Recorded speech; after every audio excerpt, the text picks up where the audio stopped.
But రెండు ఉండే కల్కి గురించి మీ అభిప్రాయం ఏంటైతే? అంటే అది నిజం చెప్పాలంటే ఆ సినిమాలో నాకు అన్నిట్లోకి నచ్చిన ఎలిమెంట్ ఏంటంటే ఒక్క వల్గర్ వర్డ్ ఉండదు, ఒక్క వల్గారిటీ. కానీ ఈ రోజుల్లో ఏ సినిమాలో ఏ సీన్ వస్తుందని భయం వేస్తుంది. కొన్ని సినిమాలు చూస్తుంటే థియేటర్కి వెళ్ళి కూర్చుంటే కొంచెం ఎంబారసింగ్ మూమెంట్స్ వస్తాయేమో అని భయంగా ఉంటుంది.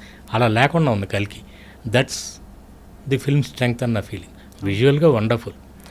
ఇప్పుడు జార్జ్ లూకాస్ లాగా లార్జ్ క్యాన్వాస్ తీసుకుని తీశారు, మీకు స్టార్ వార్స్ లాంటిది. మనకి కొత్త విజువల్ అనమాట.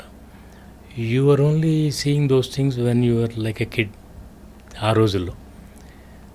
తర్వాత మన తెలుగు సినిమాలకి అది రావటం అంటే చాలా మంచి పరిణామం.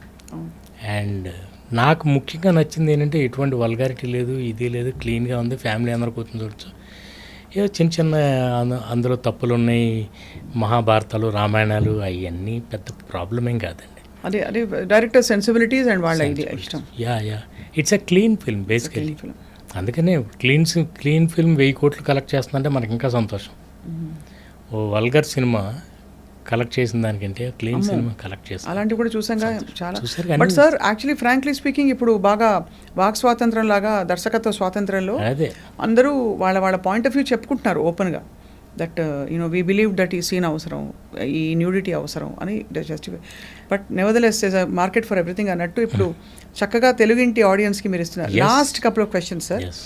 మీ దృష్టిలో చిరంజీవి గారు, నాగార్జున గారు, వెంకటేష్ గారు, తరుణ్, ఇంకా మీరు డైరెక్ట్ చేసిన హీరోలు అందరూ including Kamal, who is the most handsome? అయ్యో హ్యాండ్సమ్ ఒకళ్ళు హ్యాండ్సమ్ ఒకళ్ళు కాదని చెప్పలేమండి.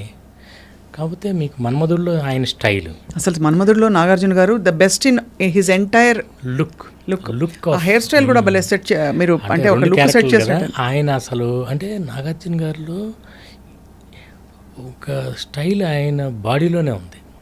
నేను ఇన్ఫ్యాక్ట్ దానికి టార్గెట్ చేసి స్క్రిప్టింగ్ చేసాం మేము, ఆయనకి మ్యాచ్ అయ్యే విధంగా ఉండాలని. అలాగే వెంకటేష్ గారు బయట ఎంత హ్యాండ్సమ్ ఉంటారు, ఫిజిక్, పర్సనాలిటీ.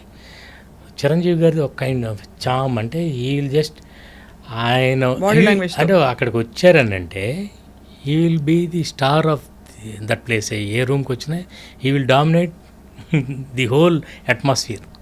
మిగతా వాళ్ళందరినీ డామినేట్ చేస్తారు. అట్లా కావాలని చేయరు, బై హిమ్సెల్ఫ్. అంటే తెలియని వాళ్ళందరిలో ఒక అరిస్టోక్రసీ ఉంటుంది. I have seen that. ఇక మిగతా వీళ్ళందరూ all these. Tarun is a very, ఆ రోజుల్లో వయసులో ఉన్నప్పుడు చాలా బబ్లీగా, చాలా ఇదిగా, అండ్ యూనో వెరీ ఎనర్జెటిక్. అసలు మీకు పాటల్లో డాన్స్ అది చూస్తే చాలా లవ్లీగా ఉంటాడు అనమాట, బాయ్ నెక్స్ట్. అలా వేణు, ఆ రోజుల్లో వేణు మంచి స్టైలిష్ సూట్స్, సాంగ్స్ అన్నీ చేసినప్పుడు ఒకళ్ళు ఎక్కువ ఒకళ్ళు తక్కువ చెప్పలేము. రామ్ ఎంత స్టైల్గా ఉంటాడు. మీనాక్షి సాంగ్ ఉంటుంది, ఒకసారి చూడండి తన స్టైల్ అంత చూడాలంటే. అట్లా ఎవ్రీబడి ఒక్కొక్కళ్ళు నేను వాళ్ళలో బెస్ట్ని బయటికి తీసుకురావటానికి నేను చూసేదల్లా వాళ్ళలో ఏముందో దాన్ని. నాగార్జున గారిలో మీకు ఆయన క్యారెక్టరైజేషన్లో ఆయన స్టైల్ అంతా కనిపిస్తుంది. అవును, ది వే వాక్స్, టాక్స్, ఎవరన్నా తిట్టినా చేసిన, మళ్ళీ సోఫిస్టికేషన్. అలా ఈయన వెంకటేష్ గారిలో he so real, very real. So that's the right word, perfect. He is very real. He doesn't try to show ఆ స్టైలిష్ అదంతా ఏమీ లేదు. He so real, you love him so much. అట్లా చిరంజీవి గారు కొన్ని సీన్లు, ఆయన కామెడీ ఒకటి మంచి టైమింగ్ అయింది. అయితే మాస్ సినిమాలకి ఎక్కువ మ్యాచ్ అవుతుంది, ఇలాంటి క్లాస్ సినిమాకి మ్యాచ్ అవుతుందని నన్ను అడిగారు చాలామంది. అవి రెండు ట్రై చేశాను నేను బ్లెండ్ చేయడానికి. I wanted to try a new blend. కొంతవరకు కుదిరింది, కొంతవరకు కుదరలా. అర్థమైంది అదే.